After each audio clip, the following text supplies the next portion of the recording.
Hello students, आज हम class 9th का सेतु अभ्यास क्रम में टेस्ट नंबर 2 देखेंगे। इसके पहले वाले वीडियो में जो है टेस्ट नंबर 1 मैंने हिंदी में पूरा ट्रांसलेट करके आपको डाल दिया है, अपलोड कर दिया है। उसका जो है लिंक डिस्क्रिप्शन बॉक्स में दिया गया है, वो भी आप देख सकते हैं और इसे भी देखिएगा। ये जो है वीडियो पूरा 15 मार्क्स का ये पेपर है और पूरा इसको जो कि मराठी में था मैंने हिंदी में ट्रांसलेट करके इसको आपका पूरा इसका सॉल्यूशन, इसका आंसर मैंने यहाँ पे आपके लिए प्रिपेयर करके लाया। तो आपसे रिक्वेस्ट है कि वीडियो को लास्ट तक ज़रूर देखिएगा। लाइक शेयर सब्सक्राइब करना बिल्कुल मत भूलिएगा और अगर कोई भी सजेशन हो तो कमेंट बॉक्स में लिखें। तो चलिए आगे बढ़ते हैं। देखिए यहाँ प्रश्न 1 में दिया है कि निम्नलिखित प्रश्नों के उत्तर लिखिए। उसमें सब क्वेश्चन 1 है कि ऑक्सीजन O = 8 तत्व के इलेक्ट्रॉन विन्यास को दर्शाने वाला चित्र बनाइए। तो यहाँ पर देखिए उसका उत्तर है, आंसर है यहाँ पे। ये ऑक्सीजन में के 8 इलेक्ट्रॉन है। तो पहली कक्षा K, दूसरी L, उसके बाद M N होती है। तो K में 2 इलेक्ट्रॉन आते हैं, तो ये 2 इलेक्ट्रॉन हो गए। और L में 1 2 3 4 5 6 इलेक्ट्रॉन होते हैं। तो इस तरीके से ये इसका विन्यास जो है दर्शाया गया है। ये ऑक्सीजन के परमाणुओं की स्थिति इस तरीके से होती है, इस तरीके से ये दिखाना है। अब इसी में दूसरा प्रश्न नीचे दिया है कि नीचे दिए गए चित्र में दिखाई देने वाले परितंत्र का नाम लिखिए। आपको स्क्रीन पे दिखेगा, अगर क्वेश्चन पेपर आप उठा कर देखेंगे तो वहाँ पे एक जिराफ का जो कि जंगल में है ऐसा डायग्राम बना हुआ है। वीडियो में भी आपको स्क्रीन पे दिख जाएगा। तो वो कैसा है, तो उसका आंसर होगा कि घास वाले प्रदेश की परिसंस्था है। क्या है इसका आंसर है, ये परितंत्र का क्या नाम है, घास वाले प्रदेश की परिसंस्था। अब इसमें दिया है कि इस परितंत्र के 2 प्राथमिक उपभोक्ताओं के नाम लिखिए। देखिए प्रश्न में तो केवल 2 ही प्राथमिक उपभोक्ताओं के नाम लिखने हैं, लेकिन यहाँ पे मैंने 3-4 लिख दिया, जो भी आपको याद हो जाए। बकरी, भेड़, जिराफ, हाथी, हिरन इत्यादि, मतलब वो सारे प्राणी जो जंगल में रहते हैं। ठीक है, इसके बाद दूसरे प्रश्न पर आते हैं जो कि 2 नंबर के लिए है। इसमें है एक वाक्य में उत्तर दें। तो निम्नलिखित जीवों को उनके आकार के अनुसार आरोही क्रम में लिखिए।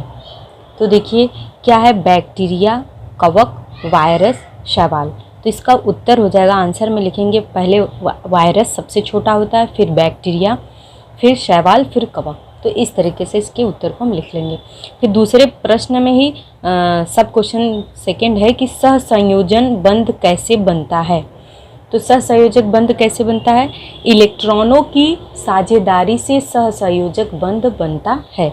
बस इतना सा इसका आंसर है। 1 नंबर का आपका फुल मार्क्स हो जाएगा। आगे बढ़ते हैं प्रश्न नंबर 3 पर। तीसरा प्रश्न में जो कि जो है 2 नंबर के लिए है। तीसरा प्रश्न 2 मार्क्स के लिए है। आइए देखते हैं कि पैराग्राफ पढ़ें और प्रश्नों के उत्तर दिए। ये पूरा पैराग्राफ इंग्लिश में था, मराठी में था, मैंने उसको ट्रांसलेट करके यहाँ पे हिंदी में पूरा लिखा है और इसका उत्तर भी मैंने यहाँ पे लिख दिया है। बहुत मेहनत किया मैंने, 2-2.5 घंटे इसको ट्रांसलेट करके बनाने में किया फ्रेंड। तो वीडियो को पूरा ज़रूर देखिएगा। देखिए, राजीव एक 6 साल का लड़का है जो अपने परिवार के साथ गांव में रहता है। उसके पिता एक फैक्ट्री में काम करते हैं। उन्हें 2 सप्ताह से अधिक समय से खांसी हो रही है और अब उनके थूक से खून बह रहा है और उनका वजन कम हो रहा है। ये पैराग्राफ है। इसमें प्रश्न बनता है पहला कि राजीव के पिता को क्या बीमारी है। क्योंकि ये पूरा लक्षण जो है 2 सप्ताह से अधिक खांसी आना और थूक के साथ खून आना, वो ये लक्षण आते हैं, ये सिम्टम्स हैं टीबी के। तो इसका उत्तर हो जाएगा कि राजीव के पिता को टीबी यानी कि ट्यूबरकुलोसिस नामक बीमारी है। ठीक है फ्रेंड्स, 8वीं की में आपका जो है डिजीज़, स्वास्थ्य एवं रोग जो सेकेंड लेसन है उसमें ये बीमारी के बारे में है। तो वही है यहाँ पर। और इस टीबी क्या है, इसका इलाज जिस बीमारी से होता है वो आगे देखिए कि ऐसी स्थिति में आप राजीव के माता पिता की मदद के लिए क्या करेंगे। तो इसका आंसर है, हम क्या कर सकते हैं, केवल सुझाव दे सकते हैं, उनकी सपोर्ट कर सकते हैं। तो इसके उत्तर में लिखेंगे कि सबसे पहले राजीव के पिता को आइसोलेट यानी कि अलग कमरे में, आइसोलेशन जानते हैं ना, वही है। तो उनको क्या करेंगे, आइसोलेट कर देंगे, होने की सलाह दूंगा। फिर चिकित्सक से मिलकर डॉट्स दवा समय पर लेने और BCG का टीका लगाने में मदद करूंगा। इस तरीके से उनकी मदद हो सकती है। वीडियो को पूरा देखिएगा, वीडियो पॉज करके नोटबुक पर जैसे यहाँ पे लिखा गया है उत्तर वैसे ही आप अपने फुल स्केप पेपर पे लिखेंगे। फिर इसी क्रम में चौथा प्रश्न है जो कि 1 नंबर के लिए है। प्रश्न नंबर 4, खाद्य श्रृंखला को पूरा करें। यहाँ पे खाद्य श्रृंखला में घास, टिड्डा और यहाँ पे ये ब्रैकेट्स बने हुए, आगे का क्रम हमें पूरा करना है। तो घास, टिड्डा, मेढक, सांप, बाज, ये जो है खाद्य श्रृंखला इस तरीके से पूरी हो जाएगी। परिसंस्था वाले चैप्टर में इसका आंसर है। ठीक है, आते हैं 5वें प्रश्न पर जो ये भी 1 नंबर का है। इसमें क्या है, क्या होगा यदि, पहला है कि दही या छाछ को तांबे या पीतल के बर्तन में रखा जाता है। तो फ्रेंड्स, अगर दही या छाछ को तांबे या पीतल के बर्तन में रखने पर दही तांबे के साथ रासायनिक अभिक्रिया करके जहरीला पदार्थ बनाता है, जिसे खाने से फूड पॉइजन या अन्य बीमारी, मतलब कि कोई न कोई बीमारी हो सकती है। क्या हो सकती है? फूड पॉइजन या कोई बीमारी हो सकती है। तो उसमें क्या होता है, एक रासायनिक अभिक्रिया होती है जिससे ये बीमारी हो जाती है। ठीक है, अब हम आते हैं जो है प्रश्न नंबर 6 पर, जो कि 2 नंबर के लिए है। ये स्टेप थोड़ा है, इसमें प्रश्न क्या दिया हुआ है पहले वो देख लेते हैं। कि प्रश्न नंबर 6 में दिया है कि मैग्नीशियम क्लोराइड के अणु बनाने के चरण लिखिए। ये भी 2 नंबर के लिए प्रश्न है। तो मैग्नीशियम क्लोराइड बनाने के 5 चरण होते हैं। मैंने यहाँ पे 5 चरण लिखकर आपको दिखाया है। वो 5 चरण कौन कौन से? पहला चरण है चरण 1, घटक तत्वों को लिखना। मैग्नीशियम क्लोराइड दिया हुआ है। ठीक है, क्या दिया हुआ है? Magnesium chloride.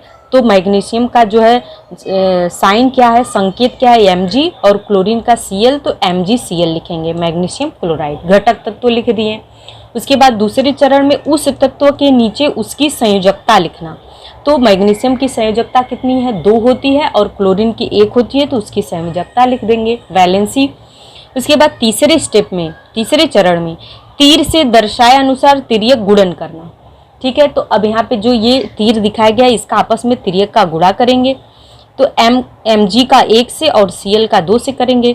तो तिर्यक चौथे चरण में करेंगे, स्टेप 4 में, कि तिर्यक गुणन से प्राप्त हुआ सूत्र लिखना। क्या सूत्र प्राप्त होगा? MgCl2।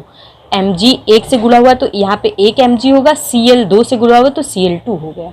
ये अणुसूत्र प्राप्त हो गया। 5वें चरण में है यौगिक का अणुसूत्र लिखना। क्योंकि अगर ये इसका सबसे छोटा भाग लिखा जाता है, किसका? तत्वों के परमाणुओं की संख्या की सबसे छोटा भाग लिखा जाता है। यहाँ पे गुणा भाग करने की आवश्यकता नहीं है, तो हम डायरेक्ट MgCl2 इसका अणुसूत्र लिख देते हैं। कोई और तत्व रहता तो शायद करना पड़ता, लेकिन यहाँ पे उसकी ज़रूरत नहीं है। फिर आते हैं, ये आखिरी प्रश्न है, क्वेश्चन नंबर 7। इसमें दिया है कि निम्नलिखित, जो कि 2 नंबर के लिए फ्रेंड, लिखा है निम्नलिखित जीवों को प्रोटोजोआ और कवक समूहों में वर्गीकृत करें। कैसे वर्गीकृत करें? यहाँ पे कुछ जीवों का नाम दिया है, जैसे पैरामीशियम, अमीबा, पेनिसिलियम और मशरूम। तो इसको क्या करना है? इसको प्रोटोजोअन का प्रोटोजोआ में और कवक को कवक में लिखना है। तो इसका उत्तर हो जाएगा, प्रोटोजोआ में आते हैं अमीबा और पैरामीशियम। ये अमीबा और पैरामीशियम प्रोटोजोआ में आ गया, और कवक में आ जाएगा, अमीबा और पैरामीशियम प्रोटोजोआ में आ गया, और कवक में आएगा पेनिसिलियम और मशरूम। तो इस तरीके से ये इसका आंसर हो जाएगा। तो आई होप आपको ये समझ में आ गया होगा। आते हैं, इसका आखिरी प्रश्न है, सॉरी 7 नंबर आखिरी नहीं था, 8वां प्रश्न आखिरी है। 8वें प्रश्न में ये 2 नंबर के लिए 8वां प्रश्न है। इसमें एक चित्र दिया हुआ है जिसमें जंगल में आग लगी हुई है। स्क्रीन पर ये आपको दिख जाएगी। दिया है प्रश्न कि पर्यावरण पर परिघटना का प्रभाव नीचे दिए गए चित्र में लिखिए। तो चित्र जो बना हुआ है उसमें देखिए, चित्र में जंगल में आग लगी है ऐसा दिख रहा है, जिससे कार्बन डाइऑक्साइड और हाइड्रोजन सल्फाइड गैस निकलता है। ठीक है, आग से निकलने वाला काला धुआं वायु प्रदूषित करता है, और आग से अधिक संख्या में जंगल के पेड़ जलते हैं तो जैव विविधता भी प्रभावित होती है। तो ये हमारा जो है 9th क्लास के साइंस का टेस्ट नंबर 2, जो कि ब्रिज कोर्स का था, इम्पॉर्टेंट है, आपको लिखना है, सबमिट करना है। तो ये इस तरीके से जो है आज का दूसरा कंप्लीट हुआ। नेक्स्ट वीडियो में हम तीसरा लेकर आएंगे फ्रेंड। पूरा वीडियो देखने के लिए बहुत बहुत धन्यवाद। लाइक शेयर सब्सक्राइब जरूर करें।